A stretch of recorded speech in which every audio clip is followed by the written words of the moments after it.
प्रिय मित्रांनो, फ्रान्सच्या पिकार्डी ह्या भागातील कोर्बी ह्या गावामध्ये एक सुतार राहत होता आणि त्या सुताराची मुलगी कॉलेट ही अगदी लहानपणापासूनच इतकी धार्मिक आणि आध्यात्मिक होती की ती परमेश्वराच्या पवित्र जीवनामध्ये समृद्ध झालेली होती आणि ती आपलं जीवन जणू काही प्रभूला समर्पित करू इच्छित होती। आणि अशा प्रसंगी प्रिय मित्रांनो, अगदी लहानपणीच म्हणजेच वयाच्या 15व्या-16व्या वर्षीच तिने आपलं जीवन समर्पित केलं आणि म्हणून तेथून ती गेली एका कॉन्व्हेंटमध्ये, क्लेअर नावाच्या कॉन्व्हेंटमध्ये।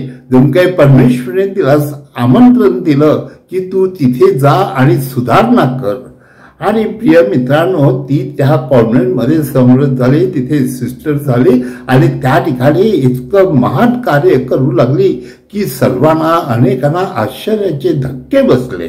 हो प्रिय मित्रांनो, त्या ठिकाणी तिने त्या कॉन्व्हेंटमधून आणखीन 17 कॉन्व्हेंट्स तिने उभारले आणि त्या ठिकाणी येणाऱ्या प्रत्येक मुलीला तिने अशा प्रकारे प्रशिक्षण दिलं आणि घडवलं की त्यांना ख्रिस्ताविषयीचं इतकी आवड त्यांच्यात निर्माण झाली आणि ते सगळे खरोखर येशू ख्रिस्तामध्ये समृद्ध झालेले होते।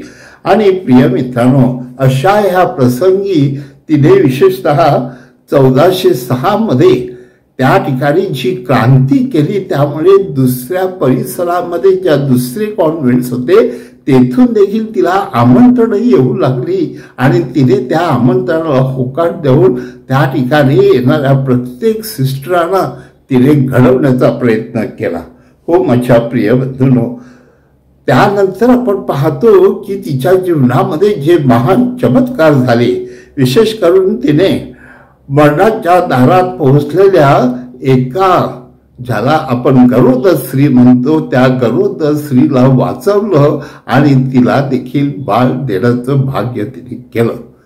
माझ्या प्रिय मित्रांनो, परमेश्वराची कृपा तिच्या मुखावाटे आणि परमेश्वर तिच्या जीवनाद्वारे प्रकट होत होती आणि म्हणून वृद्धावस्थेत जन्मलेल्या एका लहान बालकाला ते मरण पावलं होतं, पण तरी देखील तिने त्याला जिवंत केलं आणि त्याद्वारे तिने असा चमत्कार घडवून आणला की तो जणू काही मेलाच नाही।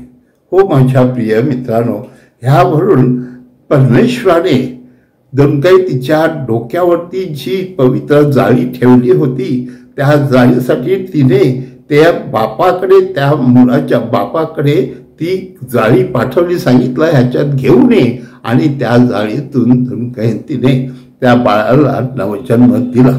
हो माझ्या प्रिय बंधूंनो, असंच कार्य करीत असताना तिथे एका ठिकाणी जेवण आणि द्राक्षरस संपला होता आणि त्यावेळेला तिने चमत्कार केला आणि त्या जेवणामध्ये आणि त्या द्राक्षरसामध्ये तेथून आणखीन अनेक शेकडो लोक जेवून उठले आणि त्यांना देखील पुरं होऊन सगळं आणखीन उरलं।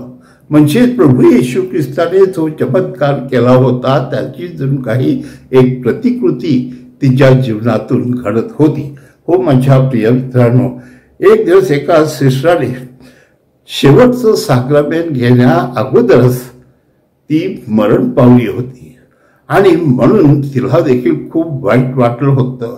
परंतु माझ्या प्रिय मित्रांनो, अशा वेळेला या सिस्टर कॉलेटने जणू काही चमत्कार केला आणि तिला जिवंत केलं आणि तिला आपलं कार्य करण्यासाठी शक्ती आणि सामर्थ्य दिलं। हा एक नवीन प्रकारचा जणू काही चमत्कार तिने त्या ठिकाणी केला। म्हणजे असे अनेक चमत्कार करून तिने प्रभू येशू ख्रिस्ताची सेवा केलेली आहे आणि त्याद्वारे ती लोकांच्या स्मरणात जणू काही आज ही टिकून आहे। हो माझ्या प्रिय मित्रांनो, तिने एका जमिनीत पुरलेल्या बाळाला, म्हणजे बाळ जमिनीत पुरलेलं होतं, त्या बाळाला बाहेर काढून नंतर त्याला जिवंत केलं।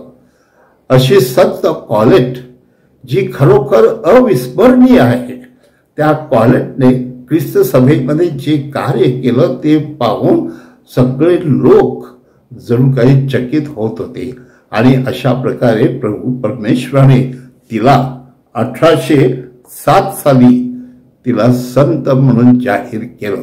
ही संत कॉलेट आपल्याकडेही आज परमेश्वरासाठी मागत आहे. तिच्या मध्यस्थीने आपण परमेश्वराचे चमत्कार अनुभवूया.